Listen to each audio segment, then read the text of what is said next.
अस्सलाम वालेकुम नाजरीन, प्रोग्राम चमकते सितारे के साथ मैं हूं आपकी मेज़बान आमना उस्मान। नाजरीन, जैसा कि आप जानते हैं कि चमकते सितारे में हर बार एक ऐसा चमकता सितारा होता है जो कि वाकई ही शाइनिंग स्टार है। आज भी मेरे साथ मौजूद एक ऐसी शख्सियत मौजूद हैं जो कि हमारे लिए ही नहीं बाकी सब लोगों के लिए भी एक चमकते हुए सितारे हैं। मेरे साथ इस वक्त मौजूद हैं जमात अली, जो कि किसी भी तारुफ के मोहताज नहीं है। लाहौर में इनको लोग बहुत अच्छे तरीके से जानते हैं। रिक्शा ड्राइवर हैं और जब भी किसी को किसी भी मुश्किल का सामना होता है तो फ्री एम्बुलेंस सर्विस भी देते हैं। साथ ही साथ ये और भी बहुत सारी चीज़ें चैरिटी के तौर पे कर रहे हैं। इनसे बात करते हैं, जानते हैं कि कहाँ से ये इंस्पिरेशन इनके जहन में आई। अस्सलाम वालेकुम। वालेकुम सलाम। कैसे हैं आप?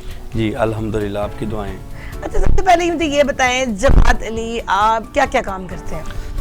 मैं बेसिकल पहले मेरा ये बच्चों के खिलौने ऑटो पार्ट्स की डाइयों का काम था, तो वो 2013 में वो बिल्कुल बंद हो गया और उसके बाद फिर मैंने ये ऑटो रिक्शा बनाया है। हाँ जी, ऑटो रिक्शे पे बच्चों का रोज़गार भी कमा रहा हूँ और गरीब मरीज़ों को फ्री हॉस्पिटल छोड़ रहा हूँ। पूरे लाहौर में किसी भी हॉस्पिटल का मरीज़ हो अल्हम्दुलिल्लाह मैं फ्री लेके जाता हूँ। किस एरिया में रहते हैं? मेरा एरिया महमूद बूटी बागबानपुरा शालामार बाग है, तो उसके अंदर थोड़ा सा जाके बिजली घर से गुजर के महमूद बूटी का रहायशी हूँ। वहाँ से आपके साथ किसी भी इलाके का कोई भी शख्स रब्ता करे हाँ जी, तो आप वहाँ पहुँच जाते हैं? जी जी अल्हम्दुलिल्लाह। अच्छा, और क्या मरीजों से आप कोई फीस वगैरह भी लेते हैं? नहीं, मरीज़ों से मैं कोई पैसा नहीं लेता, मैं फ़ीस भी लेला काम कर रहा हूँ। मेरे वालिदैन नहीं है, मैं उनके साले स्वाब के लिए मरीज़ों का काम फ्री करता हूँ। अच्छा, बिल्कुल फ्री करते हैं? बिल्कुल फ्री कर रहा हूँ। कहाँ से इतनी बड़ी इंस्पिरेशन आई? आपके अपने हालात इतने अच्छे नहीं हैं, आप अपना गुजारा नहीं कर सकते, बीवी बच्चे हैं, मेरे ख्याल में आपके फैमिली मेंबर्स 5 से 6 के करीब हैं। जी जी, तो कैसे करते हैं? कहाँ से बस ये तो ज़हन में आया? अल्लाह पाक का मेरे ऊपर ख़ास करम है। मैं कहता हूँ कि जिस तरह मेरे ऊपर ख़ास करम है, हर मुसलमान फ़र्द पे ख़ास करम होना चाहिए। बस इस ज़हन में ऐसे है, 2012 में मेरी वालदा की डेथ हुई, तो घर के सरबराह थे वालिद साहब 2005 में फ़ौत हो गए। तो 2012 में वालदा जब फ़ौत हुई तो उसके बाद घर के हालात दिन ब दिन टाइट होते गए। घर में बुजुर्ग कोई नहीं बचा, सिर्फ 2 भाई हम, फिर भाई भी लहदा हो गए, तो मेरे पास रोज़गार कोई नहीं था। मैं बड़ा परेशान था, कभी वहाँ पे फिर रहा हूँ, कभी वहाँ पे, कोई काम नहीं मिल रहा। अच्छा खासा कारीगर हूँ, हाथ का अंग्रेवर हूँ। एक आर्टिस्ट होता है वो कागज़ पे तस्वीर बनाता है, मैं लोहे पे मेटल पे तस्वीर बनाने वाला इंसान हूँ। अच्छा। मुझे कोई काम नहीं ढूंढा। फिर एक लोहे पे मेटल पे क्या मतलब? मेटल यानी कि जो लोहा है ना, उसको एक मूर्ति की तरह तराशना, जिस तरह वो पत्थर तराश के उसमें वो मूर्ति बनाते हैं ना, मैं लोहे को तराशने वाला इंसान हूँ। मेरे पास ऐसा हुनर है, लेकिन मेरा हुनर किसी जगह पे काम नहीं आया। गुर्बत इतनी छा गई थी। तो एक मेरा भाई है, तो एक दिन अचानक उनकी ना तबीयत बहुत ज़्यादा ख़राब हुई, तो भाभी ने कॉल की, तो कहती भाई मेरा नाम जमात अली और मुझे प्यार से कुक्कू कहते हैं, कुक्कू। अच्छा। मुझे कॉल की, कुक्कू गा रहा हो तो तुम्हारे भाई की तबीयत बहुत ख़राब। रात का 11 बजे का टाइम था, तो खैर मैं चला गया। मेरे पास इतने पैसे भी नहीं थे कि मैं रिक्शा या कोई एम्बुलेंस वगैरह करवा के चला जाता। 11 भाई पे कॉल की है, लेकिन उन्होंने अटेंड नहीं, कोई नेटवर्क में ख़राबी थी। तो फिर मैंने रोड पे निकला, रिक्शा रोक रहा था, 1-2 रिक्शे वाले रुके हैं, किसी ने 400 रुपये मांगा, किसी ने 500 मांगा, लेकिन वो जो मरीज़ था ना उसको किसी ने नहीं देखा। किसी ने नहीं देखा। हर बंदा अपने किराए पे तुला हुआ था कि इसका मरीज़ है, मैं जितने पैसे मांग सकता हूँ मांग लूँ, क्योंकि इन्होंने जाना तो है, इनसे 1000 रुपये भी किराया कहेंगे तो इन्होंने देना है। तो मरीज़ को किसी ने देखा। तो उसके बाद एक अल्लाह का बंदा हमें मिल गया, उसने कहा भाई जो आपने देना ना चलो आप दे दें, मरीज़ लेके आओ। मैं फिर भाई को भाई लेके आया, बाजू में बाजू डाल के, तो भाभी साथ ही सर्विस हॉस्पिटल गए। अल्लाह के फजल करम से एक दफ़ा हम हॉस्पिटल पहुँच तो गए। उसके बाद सोचा कि आज कितनी देर पहले की बात है? ये तकरीबन 2016 का वाक़या, 2016 स्टार्टिंग शुरू में। टाइम क्या था? टाइम रात के 11 बजे, जनवरी का माह था 2016, जनवरी की रात थी। जी जी बिल्कुल, सर्द मौसम था। तो फिर हॉस्पिटल पहुंच गए। उसके बाद देखा भाई मेरे पास काम नहीं है, तो जिस तरह आज मेरा भाई बीमार हो गया है, मेरी पॉकेट में पैसे नहीं है, गरीब बंदा हूँ, 100-120 रुपए ज़्यादा से ज़्यादा होंगे। तो वो रिक्शे वाला कोई फरिश्ता ही था, वो तो उतार के चला गया, उसने वो भी हमसे नहीं लिए। अच्छा। कहते भाई ये मेरी तरफ से आप ना इनकी कोई मेडिसिन वगैरह ले लेना। उन्होंने देखा भाई काफ़ी परेशान है, भाई को तो थोड़ी सी हार्ट की प्रॉब्लम थी, तो पहले कभी नहीं थी, लेकिन बड़ा दिली अफसोस हुआ इस चीज़ का। तो फिर उसके बाद मैंने सोचा भी आज मेरे पास भी रोज़गार कोई नहीं है, क्यों ना जिस तरह ये बंदा नेकी कर रहा है मैं भी कोई ऐसा काम करूं। फिर मैं एक दोस्त के पास गया, मैंने कहा यार मेरे पास काम नहीं है। हमारे महमूद बूटी में रियाज चने वाला बड़ा मशहूर है। अच्छा। रियाज चने वाला, उससे मैंने बात की, कहता यार तू मेरे भतीजे की तरह है, तो मैं रिक्शे रेंट पे देता हूँ, तो मेरा रिक्शा चला। फिर मैंने उनसे रिक्शा पकड़ा, 300 पे रेंट था उसका। अच्छा। उन्होंने मुझे गैस वगैरह डलवा के दी, ठीक है।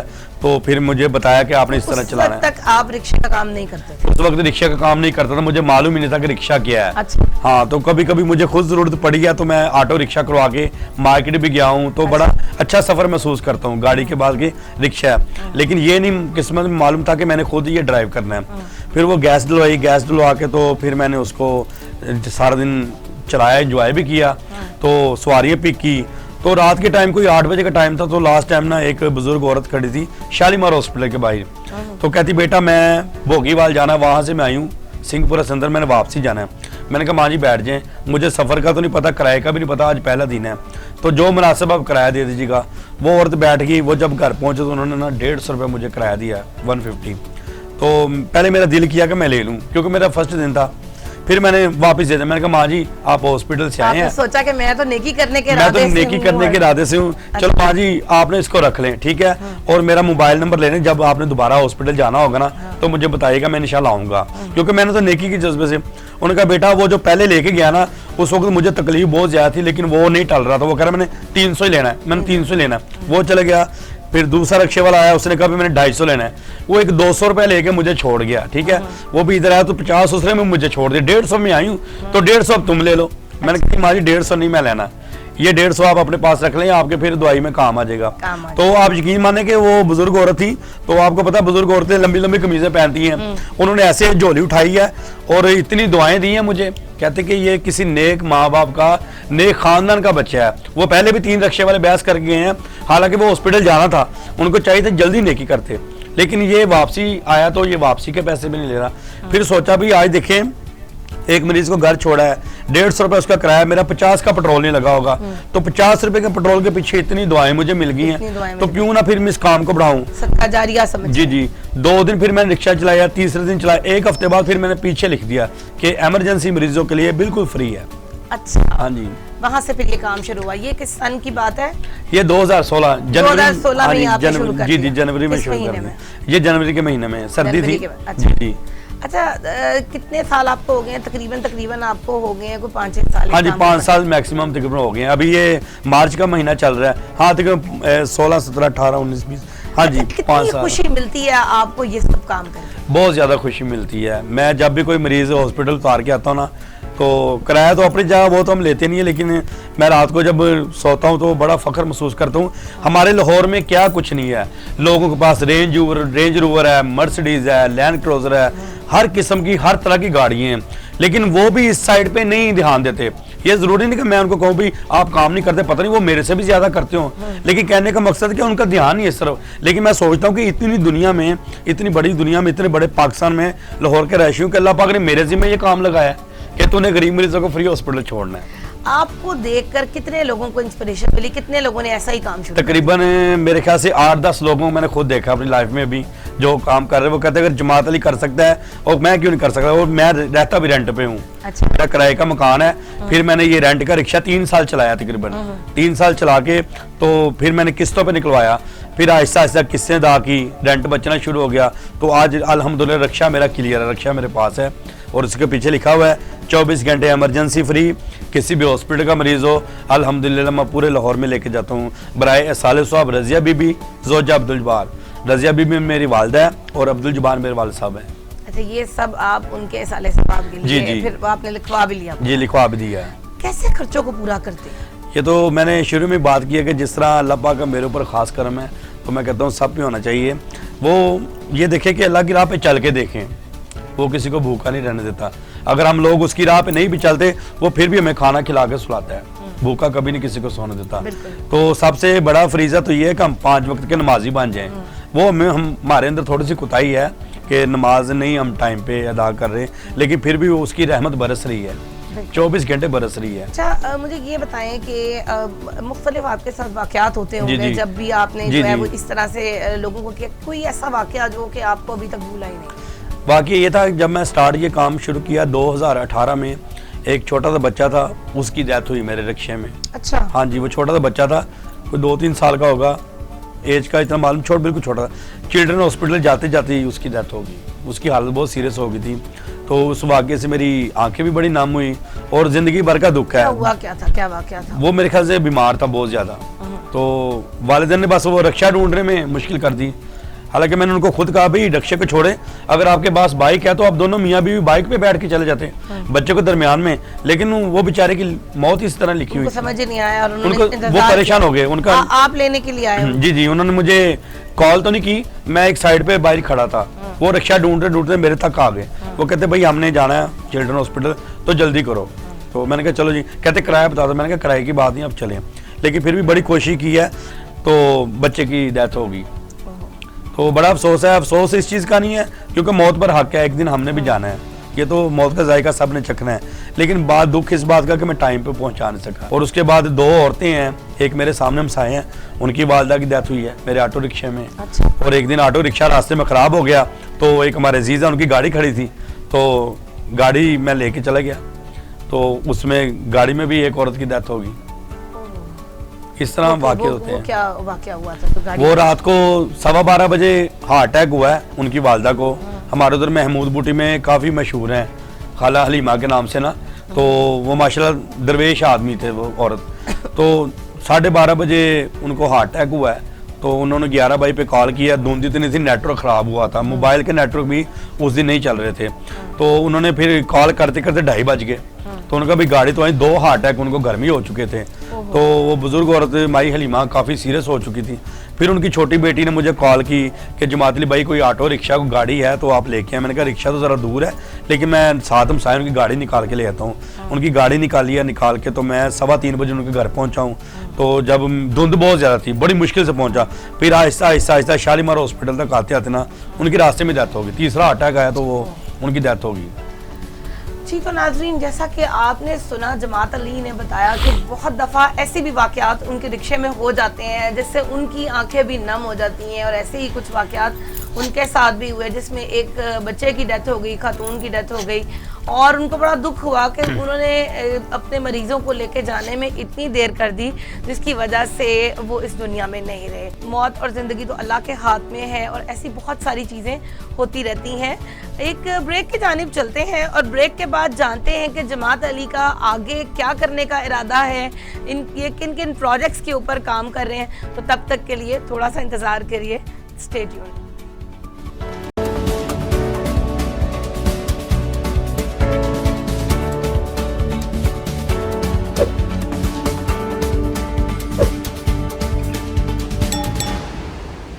वेलकम बैक नाजरीन। जैसा कि हम सुन रहे थे कि एक सितारे की जैसी शख्सियत है जिसका नाम है जमात अली, जो कि लाहौर की सड़कों पर फ्री एम्बुलेंस सर्विस को दे रहा है।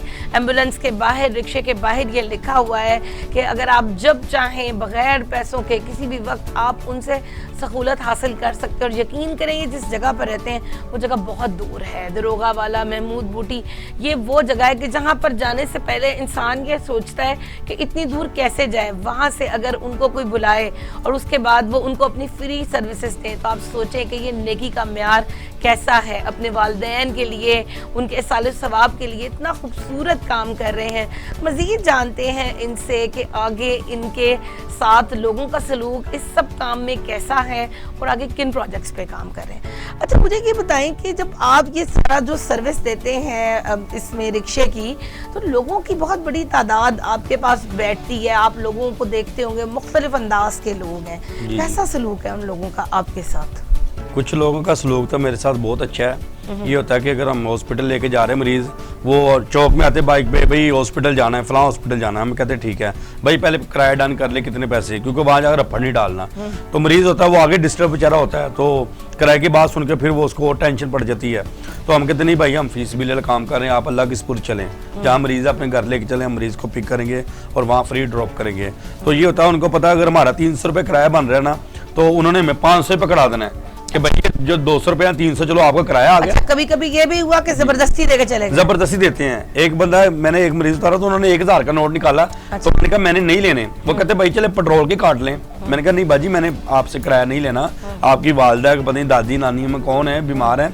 तो उनके जो हस्बैंड थे वो आ गए, वो कहते भाई आप ना 1000 रुपये रख लें। मैंने कहा वो क्यों जी? कहते और जो बाकी जो मरीज पिक करेंगे ना हमारा हिस्सा डाल जाएगा, हमारा हिस्सा मतलब उन्होंने डोनेट कर दिया। हाँ जी, उन्होंने कहा भाई बेफिक्र हो जाए, आप 1000 रुपया पूरे रख लें। मैंने कहा नहीं सर आपकी मेहरबानी है। कहते नहीं यार आप नहीं चाहते कि हम मुसलमान हमारी नेकी भी कोई शामिल हो। हाँ। मैंने कहा जी, तो फिर उन्होंने 1000 रुपये दे दिए। और कुछ लोग ऐसे ब्रेव करते हैं कि वो कहते हैं भाई फ्री मरीज बता रहा है, वो कहते हैं जो रिक्शे वाले की जेब में पैसे है ना ये भी हम निकाल के ले जाएं। अच्छा, ऐसे लोग भी मिलते हैं हमें। ऐसा भी हुआ? हाँ जी। तो ये क्या वाकया हुआ इस तरह का आपके साथ? इस तरह ऐसे वाकया हुआ, वो एक बुजुर्ग आदमी था, तो उसके साथ उसके 2 बेटे थे, तो उनको पता चला कि भाई ये फ्री सर्विस दे रहा है, तो वो बड़े मज़े से मेरे साथ गए। तो वहाँ पे जाके उन्होंने कहा भाई अगर आपके पास कुछ और पैसे तो हम गरीब बंदे हैं, अच्छा। तो हमारे साथ कोई थोड़ा सा तामन हो जाए, आप गरीबों की मदद करते हो। और मैंने कहा भाई मैं तो खुद किराए के मकान पे रहता हूँ, तो पता नहीं सारा दिन किस तरह गुजारा कर रहा हूँ, लेकिन फिर भी आपको क्या चाहिए आप हुक्म करें। कहते यार कोई थोड़े से पैसे मुझे मिल जाएँ। फिर मेरे पास जो थे मैंने कहा भाई ये लो ले जाओ। अच्छा, ये हमारे पाकिस्तान का एक अलमिया है कि अगर एक शख्स जो है वो मदद मांगता है तो साथ ही वो फौरी तौर पे कहता है कि जी आप मुझे पूरा राशन भी डलवा हाँ जी, हाँ जी, इसी तरह या आप मतलब वो थोड़ी सी जो हेल्प की जगह वो कहते हैं जी प्रॉपर पूरी जी जी, वो कहते हैं ना एक वो इधर मिसाल बनने के एक बंदे को उंगली पकड़ाए ना, वो उंगली नहीं पूरा बाजू पकड़ेगा, पूरा बाजू पकड़ेगा। कुछ ऐसे लोग, लेकिन हम पूरा बाजू पकड़ा देते हैं। अच्छा, हम ये नहीं कहते मतलब अगर आपको नजर आए कि ये वाकई जरूरतमंद है और इसको जो है वो पूरा बाजू पकड़ा देना, हम बाजू पकड़ा देते हैं। एक दफा का ऐसे सिस्टम है कि रात का टाइम था, अक्सर मैं अपनी ड्यूटी से 10-11 बजे आता हूँ, तो बहुत ज़्यादा थकन थी, फुल गर्मी थी, तो रिक्शे का पेट्रोल ख़त्म हो गया, पॉकेट में 1 रुपया नहीं है, ठीक है।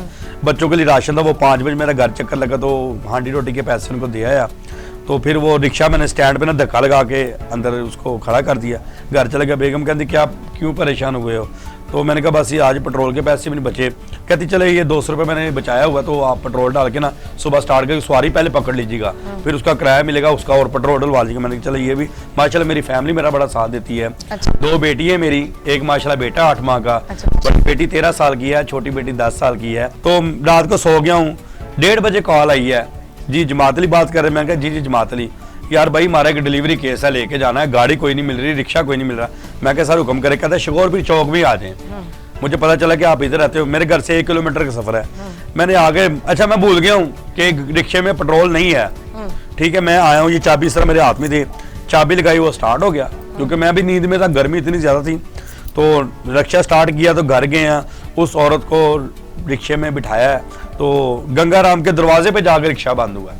अच्छा। मेरे घर से तकरीबन 15 से 16 किलोमीटर का सफर बन जाता है, तो इतना सफर तय करके रिक्शा फिर बंद हुआ है। वो मेन इमरजेंसी का गेट है, ब्लैक रंग का गेट है, तो इस तरह वो स्लाइड बनी हुई है, तो वहाँ रिक्शा बंद हुआ। फिर मेरे ज़हन में आया कि भाई रिक्शे में तो पेट्रोल ही नहीं था। अच्छा, तो ये तो उसकी करामात है, मतलब वो मरीज पहुंच रिक्शे में गया, पेट्रोल नहीं था और वो फिर भी पहुंच गया। वो फिर भी पहुंच गया। क्या कहना चाहेंगे इसमें? अब देखे ना किसने मदद की? उसकी राह पे चले, उसने मदद की, उसकी जान बचनी थी और मेरे जिम्मे लिख दिया था। और अंदाजन कितना पेट्रोल उस वक्त डलना चाहिए था जिससे रिक्शा चलना? तकरीबन मैक्सिमम 1 लीटर, क्योंकि ये रिक्शा 1 लीटर में 17-18 किलोमीटर, बड़े भी लॉन्ग पे हो तो 20 किलोमीटर करता है। तो अगर 15-16 किलोमीटर सफर या 14 kilometre maximum 1 litre maximum petrol चाहिए था। लेकिन उसकी टैंकी छोटी सी होती है, उसमें आती है 5 लीटर है, 5 लीटर से ज़्यादा पेट्रोल रिक्शे में आता ही नहीं है। तो वहाँ पे पहुंचा, फिर याद आया कि यार ये तो पेट्रोल नहीं था। तो फिर उनको मैंने कहा यार इसको धक्का लगाए चढ़ाए, कहते क्या हुआ? मैंने कहा यार खराब है, मैंने पेट्रोल का नहीं बताया, मैंने कहा यार खराब हो गया, कोई मसला हो गया। फिर अंदर इमरजेंसी तक लेके वो लेके आए स्ट्रेचर, औरत को लेके अंदर। फिर मैं सोच में पड़ गया, अल्लाह के बंदे वो जो बेगम ने 200 रुपये का कहा था वो मैं वो ही पकड़ लेता, चले वापसी। अब मैंने वापसी जाना, तो मैं अब क्या करूंगा, मैं तो इधर रात को कैसे घर जाऊंगा। खैर वो 3 बजे का टाइम हो गया, फिर रिक्शे साइड पे खड़े होते हैं लाइन में, मैं आ गया। वो कहते भाई सबसे एंड पे ले जाओ, आपकी बारी बाद में आएगी। मैंने दोस्त से शेयर किया, मैंने कहा यार मैं इस तरह मरीज ले आया हूँ तो पेट्रोल नहीं है। उसने फिर मेरे से नेकी की, उसने एक बोतल निकाली ½ लीटर की। अच्छा। कहता भाई ये लो डालो, घर पहुंच जाओगे। मैंने कहा नहीं यार मुश्किल हो जाएगा। कहता फिर एक काम करो, आप इसमें पेट्रोल डालो, मैं सवारी आती है आपको सवारी भी देता हूँ, वो सवारी का किराया लेकर रास्ते में कोई पंप नजर पेट्रोल डलवा लेना। अल्लाह पाक ने मेरा वो भी सबब बना दिया। बुरे वाकयात में से ऐसा कोई वाकया सुनाए जो रिक्शे में आपके साथ हुआ हो और आपको तकलीफ पहुंची हो, भूला नहीं आप? ऐसा वाकये 1-2 हुए भी, लेकिन इग्नोर कर दिए हैं। ऐसे वाकये हुए हैं, बस वो एक डिलीवरी केस था, रात के टाइम लेने जा रहा था, तो रास्ते में डाकू ने लूटने की कोशिश की मुझे। अच्छा। जी, ये इधर जलो मोड़ वाली साइड पे निकल गया था मैं, सुनसान इलाका है, पसीन गांव है, उस गांव में चला गया था। लेकिन डाकू ने लूटने की कोशिश की बहुत ज़्यादा, लेकिन जब उनको पता चला कि ये किसी नेक काम के लिए जा रहा है तो उन्होंने मेरा फिर साथ दिया। पहले मैं डर गया था, मैं गमज़दा हो नहीं, गया। आपने उनको बताया कि मैंने उनको बताया, वो कहते भाई तुम इस वक्त रात को क्या कर रहे हो। एक ने मेरी गन इधर रखी थी, एक ने इधर रखी थी। अच्छा। मेरे पास वॉलेट था मेरा, वो भी ले लिया, एक मोबाइल था वो भी फिर ले लिया। आपको बाद में दी चीजें वापस? हाँ मैं बताता हूँ। कहते भाई तू इधर इस दिन रात को लेने क्या आया। मैंने कहा मैं एक मरीज लेने आया, ये पीछे पढ़ लें। वो कहता सी पढ़े लिखे होंगे डाकू होंगे, तू आप पढ़ के सानू दस। अच्छा। फिर उनको पढ़ के बताया कि ये देखो 24 घंटे इमरजेंसी मरीजों के लिए फ्री है। अच्छा। ठीक।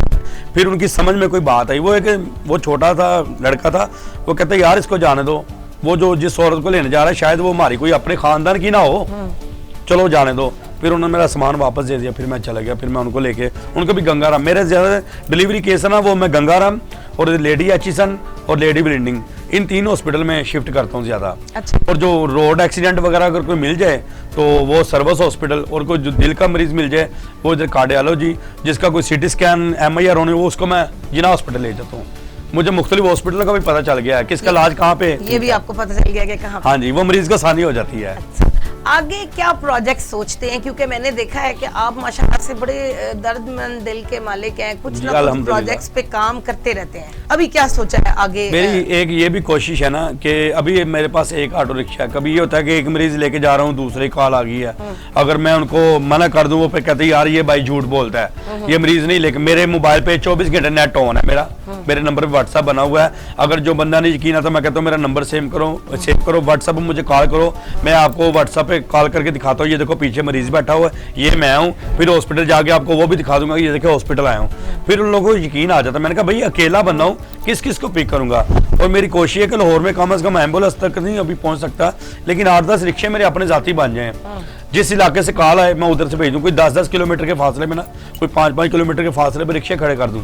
जहाँ पे कॉल आए, देखा किस एरिया से कॉल आई है, कौन सा रिक्शा नजदीक है, उनको भेज दूं। ये जो वेलफेयर का आपने एक प्रोजेक्ट शुरू किया है जिसके अंदर व्हील चेयर वगैरह है, वो क्या है? जी जी, ये अभी तकरीबन 3-4 माह हुए हैं मुझे ये व्हील चेयर वाला मैंने काम शुरू किया है। वो कैसे शुरू किया, मैं उधर कार्डियोलॉजी हॉस्पिटल गया हुआ था, तो वहाँ पे एक छोटा सा बच्चा था, वो किसी गांव से आए हुए थे, तो वो ना एक व्हील चेयर को हाथ लगा के बड़ा खुश हो रहा था। तो मैंने उसकी माँ से पूछा, मैंने कहा बाजी ये शुरू से मजदूर है? कहती ये पैदाइशी ऐसा है। तो मैंने कहा ये व्हील चेयर को हाथ लगा क्यों हंस रहा है? कहती इसको शौक है व्हील चेयर पे बैठने का। मैंने कहा अच्छा इंशाल्लाह मेरे पास में हुआ तो मैं इंशाल्लाह, आप मुझे अपना कॉन्टैक्ट नंबर दें तो मैं आपको व्हील चेयर दूंगा, ठीक है। तो वो क्या अल्लाह पाक ने सिस्टम, उस बच्चे की मुंह से दुआ निकली, हमें नहीं पता उसने क्या बोला है, वो मेरा अल्लाह पाक ने सिस्टम बना दिया। हम कुछ क्लास फेलो हैं, कुछ मेरे दोस्त हैं, हम मिलके ये व्हील चेयर वाला काम शुरू कर दिया। कोई 500,000 मैं डाल देता हूँ, कोई 400-500 वो डाल देते हैं, कोई इस तरह इकट्ठी करके महीने में 2-3 व्हील चेयर हम दे रहे हैं। कितने तक की एक व्हील चेयर आ जाती है? एक व्हील चेयर पहले तो हमें मिली है 6,000 रुपए की, अब वो दे रहे हैं 7,000 की, लेकिन मैं 200 रुपए लेस कर रहे हैं। अच्छा मुझे ये बताएं कि ये जो व्हील चेयर वाला प्रोडक्ट है, इसके लिए लोगों ने अगर आपके साथ रब्ता करना हो या एम्बुलेंस सर्विस के लिए रब्ता करना हो, कहाँ से करते हैं?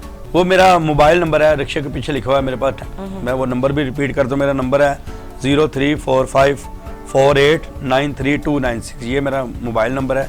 इस पे कॉन्टैक्ट कर से इनकी मदद कर सकते हैं हमारी। अच्छा जमात अली, अक्सर ये होता है कि ख़वातीन की एक ऐसी आदत होती है कि उनमें इतनी बर्दाश्त नहीं होती है कि उनकी फैमिली मेम्बर या घर का जो फ़र्द है वो बाहर जाकर खर्च करे, ठीक है। और मतलब उनको यही लगता है जी अच्छा हमारी तो ज़रूरियात पूरी नहीं हो रही हैं, और आप जो है वो घर के पैसे जाकर किसी और को दे देते हैं। जी जी। तो कभी ऐसा हुआ कि बेगम के साथ इस बात पे लड़ाई हुई हो? हुआ है, 1-2 मरतबा ऐसा हमारा झगड़ा हुआ है, और अच्छा भला झगड़ा हुआ है कि भाई घर में खाने को नहीं है तो आप इंसानी खिदमत कर रहे हैं, पहले अपने बच्चों को देखें, ठीक है।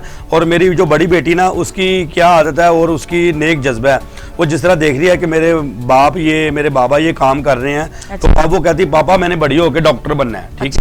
आप मेरे पे जितनी मेहनत कर सकते करें, मैंने डॉक्टर बन के गरीब मरीजों का फ्री इलाज करना है। क्या कहना चाहेंगे कि आप इतना अच्छा काम कर रहे हैं, अक्सर लोगों का रवैया आपके साथ खराब भी होता है, इन लोगों के लिए क्या कहना चाहेंगे? इन लोगों के लिए यही कहना चाहता हूँ कि अपना रवैया ठीक रखें, लोगों से प्यार करें, इंसानी से प्यार करें, क्योंकि जब इंसान दुनिया से चला जाता ना तो वो कब्र में फरिश्ते आते हैं, हर सवाल इंसान से होना है, तेरा रब कौन है, तेरा दीन क्या है, और एक सवाल ना एंड पे इंसानियत का भी आना है कि तूने जो रब के बनाए हुए बंदे उनसे क्या सलूक किया, तो फिर क्या मुंह दिखाएंगे। आज किसी इंसानों से प्यार किया होगा बता सकेंगे कि अल्लाह पाक के बनाए हुए बंदों में अपनी सारी ज़िंदगी सर्फ की है। नाज़रीन, जैसा कि आपने देखा कि जमात अली जो हैं उनकी शख्सियत इतनी खूबसूरत है कि वो सिर्फ़ और सिर्फ इंसानियत से मोहब्बत करते हैं। अगर उनके घर वाले तंग भी आ जाएं या उनकी वाइफ जो हैं वो इस सब सिलसिले से तंग आ जाती हैं, झगड़ा करती हैं या कोई भी ऐसी बात होती है, तो वो घबराते नहीं हैं, हिम्मत के साथ उसका मुकाबला करते हैं। और उनका ये भी कहना है कि इस सब से उनके घर में इतनी पॉजिटिव इंस्पिरेशन आई है कि उनकी बेटी भी ये सोचती हैं कि वो डॉक्टर बने और डॉक्टर बनने के बाद वो इंसानियत की खिदमत करें। बहुत सारे हमारे यहाँ लोग ऐसे हैं जिनके हालात अच्छे नहीं होते और वो बहुत मुश्किल हालात में एम्बुलेंस के ना होने की वजह से इस दुनिया में नहीं रहते। तो जो भी लोग इस तरह के हालात से गुजर रहे हैं वो जमात अली का नंबर जो है नोट कर सकते हैं और उनके साथ राब्ता कर सकते हैं किसी भी मुश्किल वक्त में, ताकि वो उनको अस्पताल में लेके जा सकें। मुझे उम्मीद है कि ये प्रोग्राम आपको बहुत पसंद आया होगा। चमकते सितारे के इस एपिसोड के लिए अपनी आरा का इजहार ज़रूर कीजिएगा। अपनी होस्ट आमना उस्मान को इस चमकते सितारे के साथ इजाज़त दीजिए। अल्लाह हाफ़िज़।